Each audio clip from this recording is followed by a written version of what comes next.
ஆனா நம்மளுடைய அந்த வேலு இருக்கிறார் இல்லையா, அவருக்கு அங்க நண்பர்கள் வட்டாரம் நிறையவே இருந்திருக்குங்க.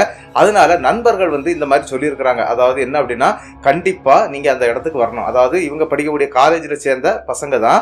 அவங்க சொல்லியிருக்கிறாங்க, நைட்டு நேரத்துல நம்ம பார்ட்டி எல்லாம் வச்சு கொண்டாடலாம்டா, வாங்கடா அப்படின்னு சொன்ன உடனே சரி நாங்க வர்றோம் அப்படின்னு சொல்லிக்கிட்டு நாங்க ஒரு 10-11:30 மணி அந்த டைமுக்கெல்லாம் நாங்க அங்க சேர்ந்துருவோம் அப்படின்னு சொல்லி இவங்க நைட்டு வேலையை சொல்றாங்க.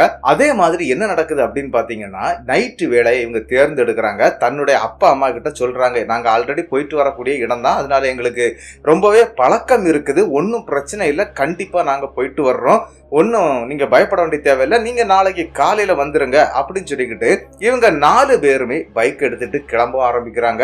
தன்னுடைய அந்த ஏற்காடு அப்படிங்கிற பகுதியை தாண்டி இன்னும் போகணுங்க, அந்த பொட்டல் காடு அப்படின்னு சொல்லக்கூடிய ஏரியாவுக்கு. இவங்க இருக்கக்கூடிய இடத்துல இருந்து 32 கிலோமீட்டர் தூரம் இந்த ஏற்காடு பகுதி வருது. அதன் பிறகு ஒரு 30-32 கிலோமீட்டர் தூரம் போகணும் அப்படின்னு சொல்லி இருக்கிறாங்க. அதே மாதிரி இவங்களும் நள்ளிரவு கிட்டத்தட்ட சொல்ல போனா ஒரு 10 மணிக்கு அவங்க வீட்டுல இருந்து கிளம்புறாங்க. அப்படி கிளம்பும் போது இவங்களுடைய தோல் பேக்ல என்ன பண்ணிருக்காங்க அப்படின்னா, தண்ணீர் வச்சிருந்திருக்காங்க. அதன் பிறகு இவங்களுக்கு பிடிக்கக்கூடிய சின்ன சைடிஷ் சாதனங்கள்லாம் வச்சிட்டு இருக்காங்க. அந்த சைடாட் வச்சு சாப்பிடுவாங்க இல்லையா, அந்த மாதிரி சைடிஷ் நிறைய வச்சிருக்காங்க. அதெல்லாம் எடுத்து அவருடைய பேக்ல வச்சுக்கிட்டு இவங்க எல்லாருமே கிளம்ப ஆரம்பிச்சிடுறாங்க. இவங்களுடைய பைக் ரொம்பவே வேகமா போகக்கூடிய பைக்கு. அந்த டைம்ல அந்த பைக் நல்ல பேர் வாங்கி இருக்குது அப்படின்னு கூட சொல்லலாங்க. அப்படிப்பட்ட அந்த பைக்கை எடுத்துக்கிட்டு இவங்களும் விருட்டா அங்க இருந்து கிளம்புறாங்க. இவங்களுக்கு சொல்ல போனா ஒரு 40 கிலோமீட்டர் வேகத்துல வண்டி ஓட்டுனாலே ஒரு மணி நேரத்துல அங்க போய் சேர்ந்துடலாம். ஆனா இவங்க அந்த பைக்கை கிட்டத்தட்ட 80 கிலோமீட்டருக்கு மேல வேகத்துல வண்டியை ஓட்ட ஆரம்பிக்கிறாங்க. அதுவும் வளைந்து நெளிந்த மலைப்பாதை வழி அப்படின்னு சொல்லி இருக்கிறாங்க.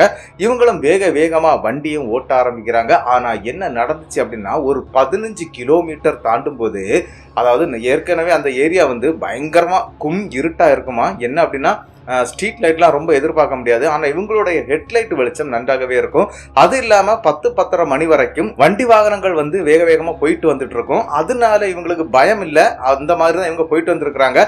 சரி நம்ம போயிடலாம் அப்படின்னு சொல்லிட்டு வரும்போது, இந்த 15வது கிலோமீட்டர் வரும்போது ஒரு 100 மீட்டர் டிஃபரண்ட்ல ஒரு சம்பவம் நடக்குதுங்க. என்ன அப்படின்னு பாத்தீங்கன்னா, நடு ரோட்ல ஒரு வெள்ளை கலர்ல புடவை கட்டின ஒரு பெண் உட்கார்ந்து இருக்கிறாங்க.